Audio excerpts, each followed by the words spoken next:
संख्या पद्धति चैप्टर में जैसा कि बेसिक चीज हम बहुत सारे फॉर्मूला बता चुके हूँ, जिसे मैं आज चैप्टर स्टार्ट करने जा रही हूँ, जिसमें से हम कुछ प्रश्न आपके सामने लाए हैं।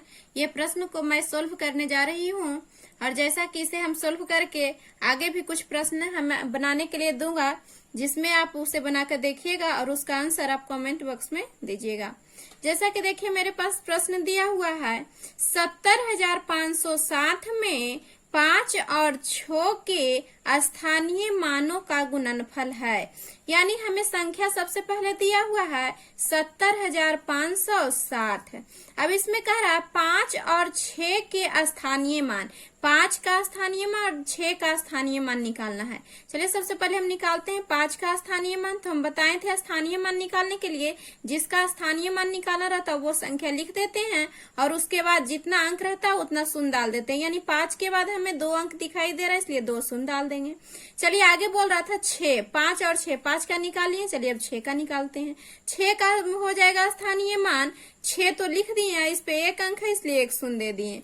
अब हमें कह रहा है सिर्फ स्थानीय मान नहीं बल्कि इसका गुणनफल, यानी दोनों का जो स्थानीय मान है इसको हम क्या करेंगे, गुना कर देंगे। यानी 6 × 30, 30 पर 1 2 3 0, 1 2 3 0, यानी मेरा ऑप्शन नंबर सी आ गया। चलिए अगला प्रश्न देखते हैं। अगला कह रहा है 56,431 में 6 के स्थानीय मान, 6 के स्थानीय मान। चलिए 6 का स्थानीय मान निकालते हैं। 6 इसके बाद 3 अंक यानी 3 शून्य बैठा देंगे। आगे पढ़ते हैं। तथा 4 के अंकित मान, 4 का अंकित मान, अंकित मान का मतलब होता है जो मान दिया रहेगा वही सिर्फ लिख देना है, वही मेरा अंकित मान होता है। अंकित मान में अंतर है, अंतर का मतलब होता है घटाव। चलिए इसको घटा देते हैं। 0 में से 4 नहीं गया, पैसा लेंगे 10, 10 में से 4 गया 6, यहाँ 9 बचा, 9 9 यहाँ 5 बचा। चलिए हम देखते हैं मेरा ऑप्शन नंबर कौन है, सी। यहाँ भी ऑप्शन नंबर सी है। चलिए अगला प्रश्न देखते हैं।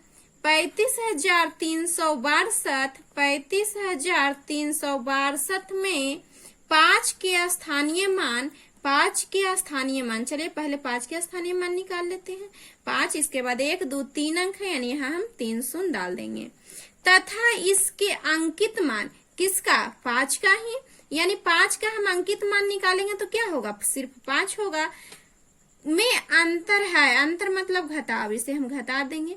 0 में से 5 नहीं जाता, पैसा लाएंगे 10, 10 में से 5 गया 5, यहाँ 9 बचा, 9 बचा, यहाँ 4, यानी ऑप्शन नंबर इसका भी सी है। चलिए देखते हैं अगला प्रश्न।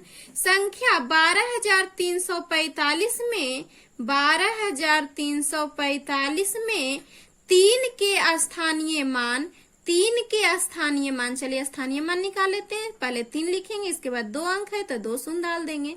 तथा अंकित मान, किसका अंकित मान, 3 का ही अंकित मान, तो अंकित मान तो वही मान लिखा जाता है सिर्फ। में अंतर है, अंतर का मतलब घटाव, इसको घटा देंगे। 0 में से 3 नहीं जाता है इसलिए पैसा लेंगे 10, 10 में से 3 गया 7, यहाँ बच गया 9, इससे पैसा लिए थे, यहाँ 2 बच गया, यानी ऑप्शन नंबर मेरा कौन सा मिल रहा है, यानी डी मिल रहा है। चलिए अगले प्रश्न की ओर जाते हैं। चलिए अगला प्रश्न मेरा है संख्या 3.4625, 3.4625 में 2 के स्थानीय मान। इसमें हमें कह रहा है 2 का स्थानीय मान निकालने के लिए। तो देखिए इसमें पहले हमें यह समझना है कि ये दशमलव का बायां तरफ हुआ, ये दशमलव का दायां तरफ हुआ। तो हमें अगर बाईं तरफ की बात कहेगा तो हम बाईं तरफ जैसे निकालते थे कि जिसका निकालना है वह संख्या लिख के उसके बाद जितना अंक रहता था उतना शून्य बैठा देते हैं।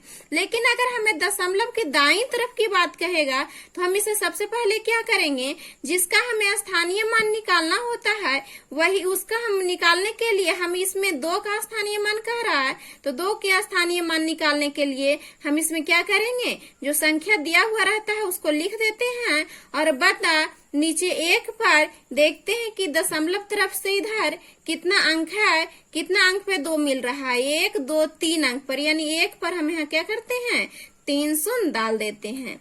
चलिए, जैसा कि आपके पास होमवर्क के लिए कुछ प्रश्न लिखी हूँ, जिसमें दिया हुआ है 63,606 में 6 के स्थानीय मान का योगफल है।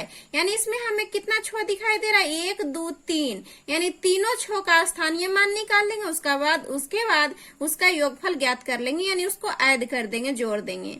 चलिए, इसका आंसर आप कमेंट बॉक्स में लिखिएगा। उसी तरह यहाँ दिया हुआ है, ये आपके पास 5 प्रश्न है, इस 5 प्रश्न को ध्यान से देखकर और इसका आंसर आप कमेंट बॉक्स में लिखिएगा।